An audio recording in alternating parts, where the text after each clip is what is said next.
Bro ఇప్పుడే భారతీయుడు 2 cinema చూసేసి వచ్చినాను. ఫస్ట్ థింగ్ ఏంటంటే నాకు నిజంగా కొంచెం బాధగా ఉందన్నమాట. ఎందుకంటే శంకర్ గారు ఎలాంటి డైరెక్టర్ అంటే సమాజానికి వచ్చేసి చక్కటి మెసేజ్లు ఆయన సినిమా రూపంతో ఇస్తూ ఉంటారు. సమాజంలో ఉండే లోటుపాట్లు ఆయన సినిమా రూపంలో చూపిస్తూ ఉంటారనమాట. అలాంటి శంకర్ గారి సినిమా గురించి నెగిటివ్గా ఇలా చెప్తున్నందుకు కొంచెం బాధగా ఉంది. బట్ కానీ మనం ఎప్పుడు జెన్యున్గా మనం మాట్లాడుకోవాలి. రివ్యూ అంటే జెన్యున్గా ఉండాలా. సో కాబట్టి నేను జెన్యున్గా చెప్తున్నాను బ్రో. మూవీ అయితే డిసప్పాయింట్ చేసింది అనమాట. రైటింగ్ కావచ్చు, స్క్రీన్ ప్లే కావచ్చు, లేకపోతే డైరెక్షన్ కావచ్చు, ప్రెజెంటేషన్ కావచ్చు, ఎగ్జిక్యూషన్ కావచ్చు, శంకర్ గారు అయితే మిజరబుల్లీ ఫెయిల్ అయినారు. సినిమాలో ఏదైనా బాగుంది అంటే సెకండ్ హాఫ్లో ఒక 2 ఎమోషనల్ సీన్స్ అయితే బాగానే ఉంటుంది సిద్ధార్థ్ అని గ్యాంగ్తో. అండ్ క్లైమాక్స్ మూవీ తర్వాత భారతీయుడు 3 ట్రైలర్ కట్ రిలీజ్ చేస్తారనమాట. అది బాగానే ఉంది.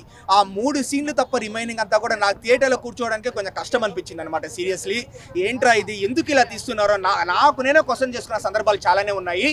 అండ్ ముఖ్యంగా గెటప్స్ గురించి మాట్లాడాలి. అప్పుడెప్పుడో 28 ఇయర్స్ బ్యాక్ 1996లో భారతీయుల్లో ఉండే గెటప్ చూస్తూ ఉంటే ఇప్పటికీ మన గూస్ బంప్స్ అనమాట. కానీ ఈ మూవీలో గెటప్ నిజంగా కామిక్గా ఉంది, ఫన్నీగా ఉందన్నమాట. ముఖ్యంగా ఇంట్రడక్షన్ గెటప్, హెయిర్ గెటప్ కావచ్చు, రెగ్యులర్ గెటప్ కావచ్చు, ప్రాస్థెటిక్స్ కూడా సెట్ కాలేదు కమల్ హాసన్ గారికి వచ్చేసి. అండ్ లైన్ అయితే బాగానే ఉంది బ్రో. మూవీలో అయితే మంచి లైన్, డెఫినెట్లీ శంకర్ గారి లైన్స్ అన్ని బాగుంటుంది అనమాట. ఏంటంటే కరప్షన్ చేసే వాళ్ళు ఎవరైనా సరే, మన ఫ్యామిలీ మెంబర్స్ అయినా, రిలేటివ్స్ అయినా, లేకపోతే ఫ్రెండ్స్ అయినా పట్టించండి మీరు వచ్చేసి. ఎందుకంటే వాళ్ళు అక్రమంగా సంపాదించిండే డబ్బుతో మనం తింటే మనకు అరగదు, వాళ్ళు అక్రమంగా సంపాదించిన డబ్బుతో మనకు దర్జాలు వద్దు అని చెప్పే లైన్ అయితే బాగానే ఉంది. అలాగే పట్టిస్తూ ఉంటారు. కానీ ఎగ్జిక్యూషన్ నిజంగానే అవుట్డేటెడ్గా మనకు ఉంటుంది అనమాట. బాగా బోర్ కొడుతూ ఉంటుంది. సెకండ్ హాఫ్ ఏదో కాస్త బెటర్ అని మనకు అనిపిస్తుంది. ఫస్ట్ హాఫ్ అయితే ఎక్కువ బోర్ కొడుతూ ఉంటుంది. ఓవరాల్గా నాకు బిలో యావరేజ్ అని అనిపించింది బ్రో. నేనైతే డిసప్పాయింట్ అయినాను. మూవీ అయితే బాగుందన్న, కాకపోతే స్లో అనిపించింది. ఇంకోటి ఏంటంటే సాంగ్స్ కొద్దిగా ఎక్కువ అనిపించింది. ఇంకా దాంతో పాటు కొద్దిగా ఫైట్ సీన్స్ కూడా కొన్ని అనవసరంగా గుర్రంలాగా ఉరికేది, అవి కొద్దిగా అవి ఒకటి లేకుంటే కొద్దిగా ఇంకా సినిమా మాత్రం బాగుంది. ఏంటంటే రియల్ ఇన్సిడెంట్ బేస్ మీద అయితే బాగా శంకర్ గారు అయితే బాగా చూపించిండ్రు. ఇంకోటి మార్పు తీసుకొచ్చేవాడు ఉంటే సమాజం ఎలా యాక్సెప్ట్ చేస్తుందా చెయ్యదు అనేది భారతీయుని అయితే బాగా చూపించిండ్రు. ఇంకా సిద్ధార్థ గారు ఆ సిచ్యువేషన్ పోతే ఆ తర్వాత నుంచి వాళ్ళ ఫ్యామిలీ మెంబర్ల నుంచే ఉంటే వాళ్ళు ఎలా ఫేస్ చేస్తారనేది ఇంకా ఫస్ట్లో ఒక అరగంట బాగుంటుంది, మంచి ఎమోషనల్ అయితే మన. ఇంకా తర్వాత కొద్దిగా స్లో ఉంటుంది, మళ్ళీ తర్వాత మళ్ళీ ఎమోషనల్గా అయితే బాగుంది అనిపించింది.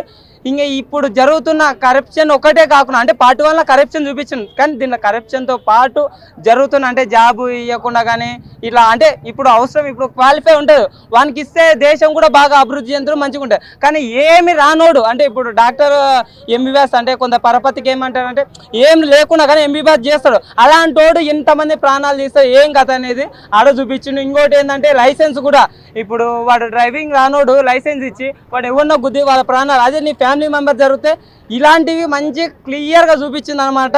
ఇంకా పార్ట్ 3 గురించి కూడా మనకి ట్రైలర్ అనేది బాగా లాస్ట్లో వదులుతా, మన టైటిల్ పని వెంటనే ఉరుకొస్తుంటే అదైతే మనకైతే కనబడుతుంది అనమాట. అది మాత్రం ఈ పార్ట్ 3 వేరే లెవెల్ ఉంటుంది అనిపిస్తుంది. ఇంకా బ్యాక్గ్రౌండ్ మ్యూజిక్ కూడా బాగుంది.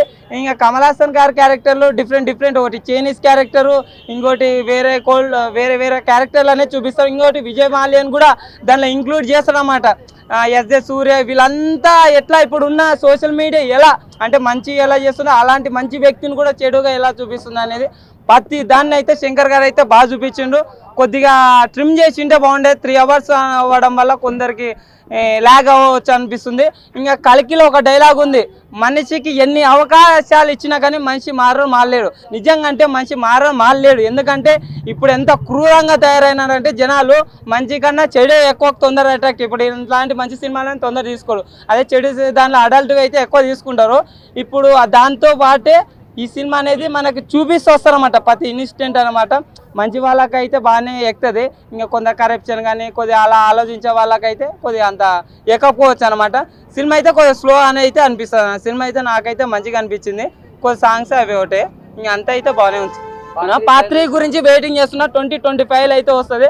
అంటే సినిమా బాగాలేదు అని కొందరు అంటున్నారు, కాకపోతే అదే కొద్దిగా స్లోగా ఉండడం వల్ల జనాలు అనేది మైండ్ సెట్లు అనేది ఇప్పుడు జనరేషన్లో మారిపోయినాయి. ఇప్పుడు ఈ జనరేషన్లో ఏంటంటే వాట్సాప్ స్టేటస్ పెట్టడం, ఇన్స్టాలో స్టోరీ పెట్టినామా అయిపోయామా, ఏదో ఉద్ధరించినాము ఏదో చేసినామన్నంత రేంజ్ పోతారు. ఇలాగనే ఇప్పుడు ఉన్నట్టు జనాలు ఉండింటే మనకు ఆ రోజు స్వాతంత్రం అనేది వచ్చేది కాదు. ఇప్పుడు చెత్తగా తయారవుతున్నారు జనాలు అనేది, స్వార్థం లేకుండా. ఇప్పుడు ఒక్కని కాడు, బయటోడైతేమి ఎవడైతేమి మంచి చేయాలా, అన్యాయం కాకుండా నీవు కష్టపడి సంపాదించింది చాలు, అనవసరమైనది వద్దు. అదే అన్నమాట. ఇండియా డెవలప్ కావడానికి హెల్ప్ చేస్తే బాగుంటుంది. ఇలా కరప్షన్ కాకుండా, ఇలా అవినీతి కాకుండా, ఇంకా ఏ క్వాలిఫికేషన్ కాకుండా మనం ఏది వద్దని అయితే 3 గురించి అయితే వెయిటింగ్ అన్న. ఒక్కొక్క పాటలో ఒక్కొక్క సీన్ తీసుకొని ఈడ క్యారెక్టర్ చేయాలి, ఈడ చేయాలి, అంతే స్టోరీ మొత్తం కదే అన్న. ఒక్కటే ముక్కలో చెప్పుకోవాలంటే సినిమా గురించి ఏం లేదన్న, రొట్ట సినిమా. ఆన్లైన్ లో జరుగుతుంది ఫ్రాడ్, భారతీయుడు సినిమా పెద్ద రాటు, పక్కా పెద్ద రాటు. సినిమాలు ఏం రాలేదు, అట్టర్ ఫ్లాప్ సినిమా. ఈ సినిమాని ఎవ్వరు చూడకుండానే మంచి దండం పెడుతున్నాం మీ ప్రేక్షకులకు. అయితే ఇలాంటి సినిమాలను ఆదరించకండి. ఏదో చూసినా 350 రూపాయలు పెట్టి వేస్ట్ అన్న. సినిమాకు దండం అన్న. భారతీయుడు 2 సినిమాకి పెద్ద దండం అన్న. కమల్ హాసన్ యాక్టింగ్ మంచిగానే చేసిండు, చేయలేదని చెప్తలేను. సినిమాలో స్టోరీయే లేదు. సినిమాలో స్టోరీ లేనప్పుడు ఎంత మంచి యాక్టర్ ఎంత మంచి యాక్టింగ్ చేసినా వేస్ట్. సినిమాలో స్టోరీ లేదు. హీరోయిన్ చూడడానికి ఏముంది, హీరోయిన్ సైడ్ క్యారెక్టర్ చూపిస్తాడు 15-20 నిమిషాలు సినిమాలో. అన్న ఏం లేదక్క, అట్లా ఏం లేదు. సినిమా బాగాలేదక్క, నిజంగా బాగాలేదక్క సినిమా. నువ్వు ఎవరిని అడిగినా ఒకటే మాట చెప్తారు, సినిమా అస్సలు అంటే బాగలేదు. ఇలాంటి సినిమాని చూసినా వేస్ట్. 350-300 రూపాయలు పెట్టి పొద్దుగాల డ్యూటీ పని చేసుకొని సినిమాకి వచ్చి చూసి వేస్ట్. తప్పు చేస్తున్నా అందరికి చెప్తాం కదా మనం, బయట వాళ్ళకి.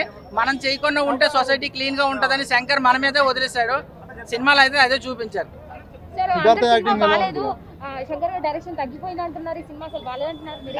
వాళ్ళని నాతో పాటు రమ్మానండి, మళ్ళీ వాళ్ళకి సినిమా వేసి చూపిస్తానండి. కావాలంటే ఒక షో మొత్తం బుక్ చేస్తానండి.